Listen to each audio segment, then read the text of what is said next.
On the first day of the week, the day we call Sunday, after Jesus had been crucified, there was quite a stir among the disciples, because women who had gone very early in the morning to complete the processing of the body of Jesus had returned to say, "He's not here." They had seen a vision of angels telling them he was risen. Later that day, two of them were travelling to a village called Emmaus that was about 7 miles from Jerusalem, and they talked together of all these things that had happened. So it was, while they conversed and reasoned, that Jesus himself drew near and went with them, but their eyes were restrained, so that they did not know him. And he said to them, "What kind of conversation is this that you have with one another as you walk and are sad?" Then the one, whose name was Cleopas, answered and said to him, "Are you the only stranger in Jerusalem, and have you not known the things which have happened there in these days?" And he said to them, "What things?" And they said to him, "The things concerning Jesus of Nazareth, who was a prophet, mighty in deed and word before God and all the people, and how the chief priests and our rulers delivered him to be condemned to death and crucified him. But we were hoping that it was he who was going to redeem Israel. Indeed, besides all this, today is the 3rd day since these things happened. Yes, and certain women of our company, who arrived at the tomb early, astonished us. When they did not find his body, they came saying that they had also seen a vision of angels, who said he was alive. And certain of those who were with us went to the tomb, and found it just as the women had said, but him they did not see. Then he said to them, "O foolish ones, and slow of heart to believe in all that the prophets have spoken. Ought not the Christ to have suffered these things, and to enter into his glory?" And beginning at Moses and all the prophets, he expounded to them in all the scriptures the things concerning himself. Then they drew near to the village where they were going, and he indicated that he would have gone further, but they constrained him, saying, "Abide with us, for it is toward evening, and the day is fast spent." And he went in to stay with them. And it came to pass, as he sat at the table with them, that he took bread, blessed and broke it, and gave it to them. Then their eyes were opened, and they knew him, and he vanished from their sight. My name's Arthur, and I thank you for joining me as we share the excitement of the apostles as they discover Jesus is indeed risen from the dead. As reported by Luke in chapter 24, verses 13 to 31. They had a great big logical barrier that they had to overcome. The presumption that death is permanent, that there is nothing more sure than death. Well, the reality is that death is sure, but resurrection is sure as well.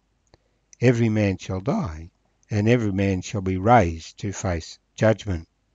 And so we have the perspective of two of the others who are with the apostles. Cleopas was not one of the 12. It's possible that he was travelling with his wife.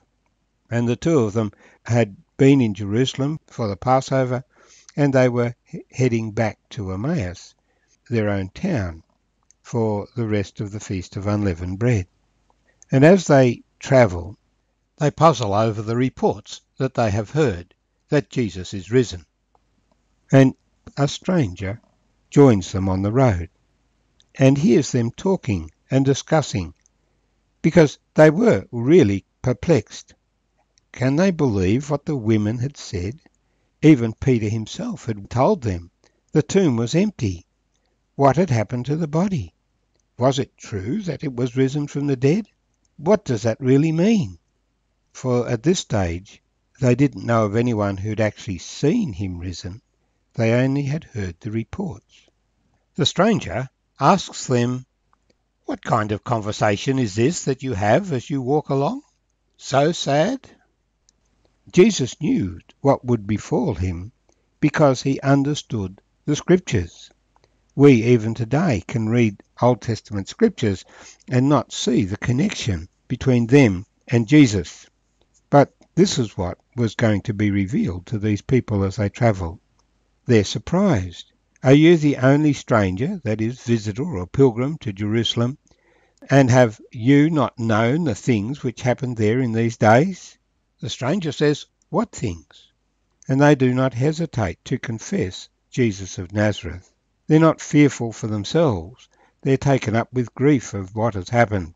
And so they tell their understanding of Jesus, a prophet, mighty indeed, and word. He spoke and he did before God and all the people. And so there was great excitement about Jesus. But the chief priests and the rulers had condemned him to death and crucified him. So their hopes had been dashed. They had hoped he would redeem Israel. Except that there was this strange event. That very morning, certain of the women who went to the tomb came back saying they did not find his body, but rather they had seen some angels who said he was alive. And the report of the women that the body was missing had been confirmed. But no one had actually seen Jesus, as far as they knew. So this provided the opportunity for the stranger, who turns out to be Jesus, although they didn't recognize him, to open the scriptures to them. Surely this is what Isaiah meant, and quote Isaiah 53. Surely this is what David meant, and quote Psalm 22, for example. We're not told which references he gave, but that he gave references from all the scriptures, from Moses, from the prophets, from the Psalms, and they all pointed to the fact that the Messiah must suffer before he entered into his glory. Of course, we know that at a secular level, the person who is going to get the glory of the Olympic Games must first do all of the training and run the race. There is no glory until the work is done. And for the Messiah to enter into his glory, he must first do the work of salvation. For he was the Messiah who was coming to save his people. Now, what that salvation entailed, they only had a militaristic view of that salvation. Come with a strong army and defeat the enemies. But Jesus came to defeat the enemy of death. The point is that when we come to the New Testament, it is very solidly and intricately bound up with the Old Testament, with the writings of Moses. Jesus solidly affirmed the writing of Moses, and the hopes of the Old Testament, the hopes of Abraham, Isaac and Jacob, are fully supported. There's no conflict between the Old Testament and the New Testament. The New Testament is simply an expansion and a development, as the one who is hoped for in the Old Testament is revealed as being Jesus of Nazareth. And he expounded to them as they walked along. So 7 miles takes several hours to just systematically go through scriptures that had been hidden to them before.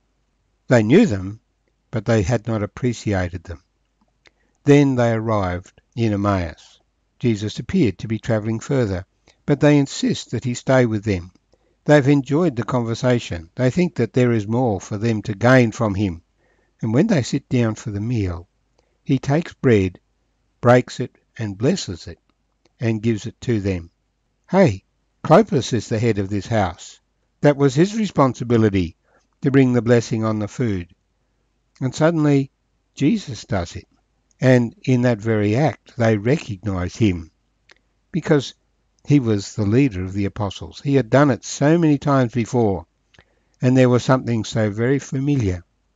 They had kind of just slipped into the expectation that he would do it because he was their Lord. And suddenly they realized what was happening. Their eyes were opened. But when their eyes were opened, they could no longer see him. He vanished from their sight. But they wasted no time in hurrying back to Jerusalem to tell the others they had seen Jesus alive.